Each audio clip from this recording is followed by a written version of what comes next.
지금은 지방시대, 오늘부터 새롭게 분위기를 바꿨습니다. TBC 열혈 기자 박정 기자와 함께 진행하게 됐는데요. 앞서 저희가 주간 업무 보고를 시청자 여러분에게 전해드렸는데 잘 받으셨을까요? 저도 어떻게 받으셨을지 궁금합니다. 사실 이 주간 업무 보고라는 게요. 한 주 동안 우리 지역 예산 어떻게 쓰겠다, 쓰고 있다 보고를 드리는 거니까요. 저희들이 전해드리는 보고 편안하게 받으시면 되겠습니다. 네, 그렇습니다. 저희는 열심히 전해드리고 여러분은 편안하게 받으시면 되겠습니다. 그럼 오늘 힘차게 시작해 보겠습니다. 네. 군의 소식부터 전해드리겠습니다. 네, 오늘 첫 소식은 경상북도 첫 모내기 소식입니다. 벌써 모내기를 했군요. 그렇습니다. 지난달 20일이죠. 군이 우보면에서 올해 풍년을 기원하는 첫 모내기가 있었습니다. 두봉리 이원교 농가에서 시작해 1헥타르 면적의 벼를 심었는데요. 그 벼 이름이 해담벼입니다. 해담벼요. 처음 들어봅니다. 그렇죠. 저도 처음 들어봤어요. 그래서 공부를 좀 해봤더니요. 이게 농촌진흥청에서 키운 조생종벼인데 쌀알이 맑고 투명한 데다가 밥맛도 아주 끝내주는 고품질 품종이라네요. 아, 그렇군요. 5월이면 본격적인 모내기철인데 군위에서 이런 고품질 쌀 생산을 위해서 노력도 많이 하고 있네요. 네, 맞습니다. 벼 못자리용 상토와 육묘 상자를 공급하고요. 또 육묘상 처리제도 지원하고 있어요. 드론을 활용해서 병해충 공동 방제도 하고 있고요. 무엇보다 올해는요, 자연재해나 병해충 폐 없이 우리 지역 농가 모두 풍년, 대풍을 기원합니다.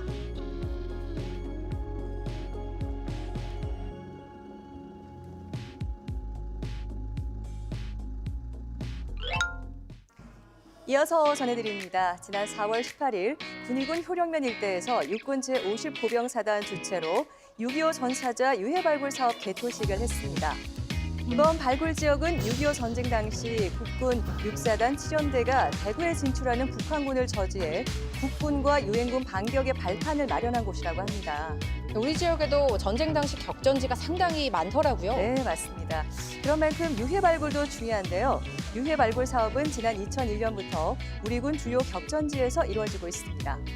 유가족의 70년 한을 풀고 나라를 위해 희생된 분들을 국가가 끝까지 책임지는 국가보훈 정책이죠. 이번 유해 발굴 사업은 군이 의성 대대의 장병 등 80여 명이 오는 5월 19일까지 효령면 장기리 일대에서 유해 발굴에 참여하게 됩니다. 어서 빨리 호구 경사들의 유해가 발굴돼서 가족의 품으로 돌아가길 바라겠습니다. 네, 다음 소식입니다. 군위군 정신건강복지센터는 지역 청년을 대상으로 청년 고민 상담소를 운영했습니다.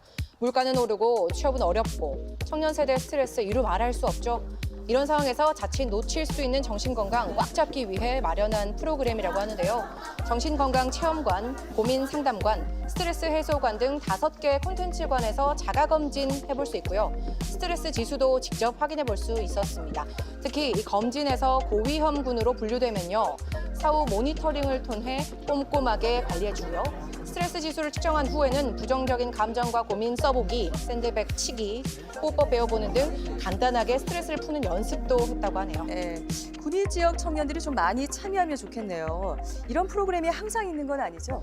네, 올해는 5, 6, 9월 또 10월 이렇게 4차례 더 운영할 예정이라고 하니까요. 지역 청년들이 적극적으로 활용해보면 좋겠습니다.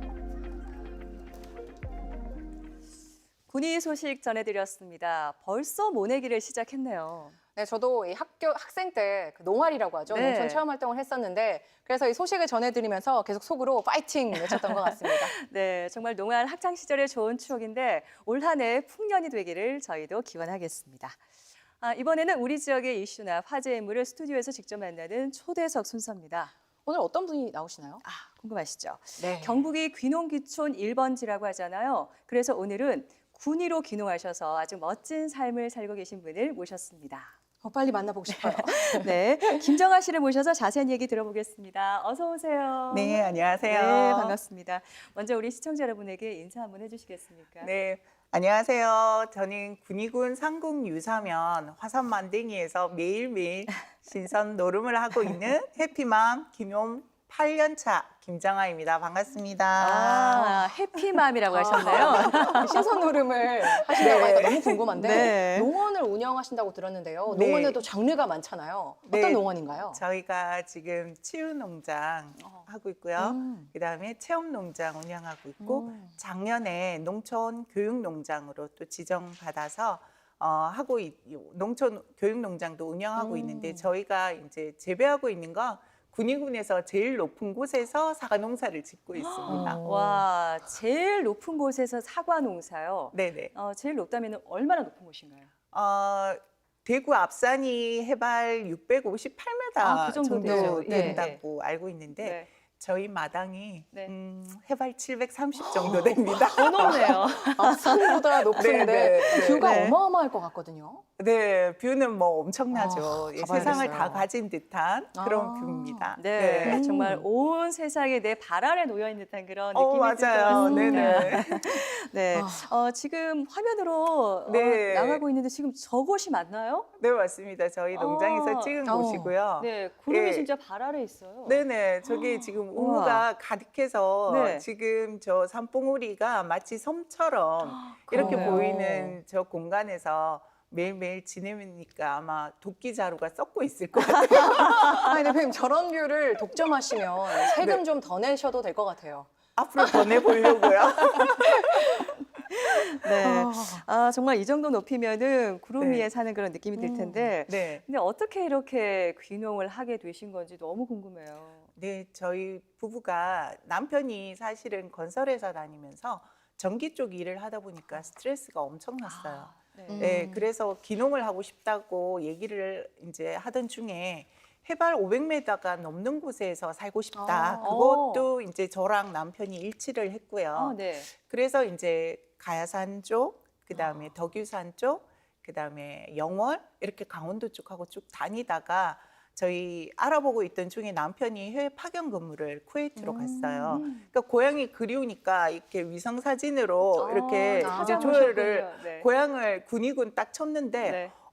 500m가 높은 곳에 500m 높은 곳에 마을이 형성돼 있고 막 이러니까 너무 놀랬대요. 그래서 어머님이 그때 살아 계셨는데 어머님한테 전화를 드렸어요. 엄마 그 사람 사나? 하면서 이렇게 어머니께서 사투리가 나와가지고 아니요, 좋습니다. 괜찮습니다. 네, 어머니께서 야야 그 가봐라 벌 너르다 이렇게 말씀하신 거예요. 벌이 이제 들이 넓다. 들이 넓다. 네, 그래서 이제 저희 신랑이 분기별로 휴가가 오니까 나오자마자 저희가 막 화산 마을로 가는데 처음엔 저는 유배지 가는 줄 알았어요. 산길을 계속 올라갔는데 한참 올라가야 되니까. 예, 한참 올라가고 그리고 네. 또 뭐 내비에서는 이게 뭐 계속 지그재그만 이렇게 계속 보이는 거예요. 그렇게 해서 올라갔는데 딱 올라가니까 기도 먹먹하고 고도차가 나니까 그래서 네. 도착했는데 정말 넓은 벌이 확 나오면서 농사 짓는 분들이 계시고 세상을 다 발 아래 가진 것 같이 댐이 보이고 너무 좋은데 그때가 겨울이었어요. 대구에 눈 잘 안 오잖아요. 네. 제가 이제 대구에서 눈이 잘 안 오는데 거기 갔더니 발이 푹푹 빠지게 눈이 와 있고 눈도 많이 쌓여 있고. 네, 소나무가 있는데 거기 매가 한 마리 날아와서 딱 앉는 거예요. 와, 완전 풍경이네요. 운명이네요. 네, 네. 그래서 그림이네요. 운명이다. 여기다. 여기다. 이곳이다. 어. 네, 그래서 이제 결정을 하게 돼서 귀농을 하게 됐죠. 아니, 스토리를 들어보니까 태조 이성계의 썰 같기도 한 것이 아주 그렇죠? 운명적인 것 예, 같아요. 운명입니다. 대표님, 제가 궁금한 게 네. 사실 저희 부모님도 지금 귀촌하셔서 청도에 계시거든요. 네네. 저도 언젠가는 귀농해서 감자 농사도 짓고 싶고 꿈이 네. 있어요. 근데 귀농 전에는 도시에서 일을 하셨을 거 아니에요. 네, 아까 좀 전에 말씀드린 네. 것처럼 저희 남편은 건설회사의 전기 쪽에 일을 하셨고 저는 대구에서 초등, 중등, 고등, 대학교까지 졸업하고 대구은행에 9년 근무를 했었어요. 뭐 도시에서만 계셨던 거네요. 네네, 네. 도시녀였어요. 사동에 도시녀. 네. 네, 그러다가 이제 저희 남편이 천안으로 발령이 나서 같이 네. 이동해서 1년만 살고 대구로 온다고 했는데 18년 동안 거기 천안에 있었구나. 살다가 네. 거기 있으면서 이제 학습지 회사에서 아이들을 가르치는 일을 했어요. 역사하고 지리 쪽을. 네. 그러다 보니까 아이들을 만나는 일을 하는데 그런 일을 하니까 또 이제 뭔가 귀농을 한번 남편이 하고 싶다고 하니까 그 네. 일을 그만두고 귀농을 하게 된 거죠. 좀 이런 질문이 외람될 수도 있는데 네. 말씀 들어보니까 도시에 계속 쭉 계셨어도 소위 잘 먹고 잘 살 수 있으셨을 것 같은데 네네. 결정적으로 귀농하신 이유도 궁금해요. 네, 좀 전에 말씀드린 것처럼 아이들을 만나는 일을 했는데 상담도 제가 했거든요. 근데 어. 아이들이 마음이 아픈 아이들 뒤에는 마음이 아픈 부모님이 계시더라고요. 아. 그래서 가족 관계를 좀 회복하고 좀 사람 인성 회복이 될 수 있는 그런 공간이 있으면 좋겠다. 도심에 말고 이런 생각을 하고 있었는데 그 고민을 저희 친정 어머님이 살아계실 때 어머니께 말씀을 드렸어요. 엄마 이래서 좀 마음 아픈 아이들이 있는데 어떻게 하면 좋을까 고민이다. 그랬더니 어머니께서 그런 말씀을 하시더라고요. 야야 건강한 땅 밟고 살아봐라. 건강한 땅 밟고 살고 그다음에 자연 속에 살면 사람 마음이 넉넉해지고 인성도 좋아지고 네. 관계도 회복된다. 그 말씀을 하시는 거예요. 와. 그래서 저희가 이제 남편이 스트레스 받은 것도 있었지만 그런 이유 때문에 귀농을 해야 되겠다 이렇게 생각을 하고 하게 된 거죠. 예. 정말 맞는 말씀이시네요. 예, 그렇네요. 네. 그렇습니다. 근데 귀농에 대해서 막연히 생각했을 때하고 현실적으로 막상 귀농을 했을 때 차이가 많이 날 것 같거든요. 사과 농사를 그렇게 쉽게 할 수 있지는 않으셨을 것 같은데 어떠셨나요? 맞습니다. 쉽지 않아요. 그렇죠. 네, 예. 그래서 농사를 짓는데 저희 남편이 좀 자기 하고 싶은 거는 순서에 관계없이 꼭 해야 되는 스타일이어서 막 사과를 바로 농사를 짓고 해가지고 저희가 초창기 때 이렇게 하면 안 되는데 온 마을의 어르신들의 우한 덩어리, 고민 덩어리였어요. 저희가 이러면 안 돼. 그래서 막 이러셨는데 마을의 네. 숙제였네요. 저희가 이제 귀농을 하게 되면 각 지자체별로 지역 농업 그 기술센터라고 있거든요. 네, 있죠. 예. 거기에 가면 이런 기술 농사는 어떻게 지어야 되고 귀농을 하게 되면 어떻게 해야 되고 이런 것들을 알려주는데 저희는 처음에 그걸 몰랐어요. 그걸 안내해 주시는 분도 없었고 네. 그래서 그냥 저희 하고 싶은 대로 막 했더니 그게 좀 힘들었어요. 그래서 1년 좀 지나서부터는 농업기술센터랑 면사무소를 통해서 그런 정보도 얻고 그런 기술도 배우고 어떻게 해야 되는지를 알게 되니까 저희 농원이 지금 이렇게 성장할 수 있었던 것도 기술센터의 도움이 굉장히 컸던 것 같습니다. 아, 정말 네네. 도움을 잘 받으셨네요. 그러네요. 네. 확실히 이용할 건 이용해야죠. 그렇죠. 또 이제 사과 그 농사를 지으시면서 사과 따기 체험도 하신다고 네네네. 인기 많을 것 같거든요. 네, 뭐 제 입으로 이런 얘기하기 그렇지만 인기 많습니다. 네, 하셔도 됩니다. 충분히. 네, 네. 지금 이제 저희가 친구들이 오면 네. 지금 하시는군요. 예, 지금 화면 속에 우리 아이들이 네. 농장으로 지금 사과 따기 체험을 온 거잖아요. 네네. 저희가 와, 이제 예. 그 저탄소 시대잖아요, 요즘. 그렇죠. 그래서 농민도 그런 부분을 환경을 생각하고 이렇게 해야 돼서 저희가 친구들이 오면 입장권 대신에 저렇게 그 기술센터에서 배운 보자기를 활용한 손수건을 활용하는 모자를 입장권 대신 씌우고 그다음에 에코백을 활용해서 그렇게 체험을 진행하고 있고요. 그다음에 역사 체험도 진행하고 뭐 다양한 체험들을 진행하고 있습니다. 인기 짱이죠. 인기짱. 네. 다양한 체험 많습니다. 대표님 아까 그 문제 치유농원이라고 소개를 네네네네. 해주셨잖아요. 근데 치유농원이 이렇게 힐링이 연상되는데 구체적으로 좀 어떤 거예요? 그 이제 치유 이제 농업이라고 간단히 이제 제가 설명을 드리면 치유 농업은 농장과 농촌 경관을 활용해서 정신적, 육체적으로 건강을 회복하는 프로그램이죠. 그렇게 하는 모든 농업 활동을 치유 농업이라고 하고요. 그다음에 그런 치유 농업을 운영하는 농장을 치유 농장이라고 합니다. 그래서 힐링의 개념에도 치유의 개념이 들어가 있는데 그 힐링의 개념으로 저희 농장에 오시는 분들한테는 뭐 오실 때는 아버님들 가족 단위로 오면 막 이렇게 갖고 오시죠. 인상 탁 써가지고 그래 할 테면 해봐 막 이러시면서 오시는데 네, 그럼 저희가 나중에 가실 때는 막 손 흔드시고 막 웃으면서 완전 그렇게 하고 바뀌셨네요. 가시니까 그렇게 저희가 이제 프로그램을 운영하고 있습니다. 네. 정말 어머니의 품처럼 힐링이 되고 치유가 되는 게 바로 치유 농업이 아닐까라는 그런 생각이 듭니다.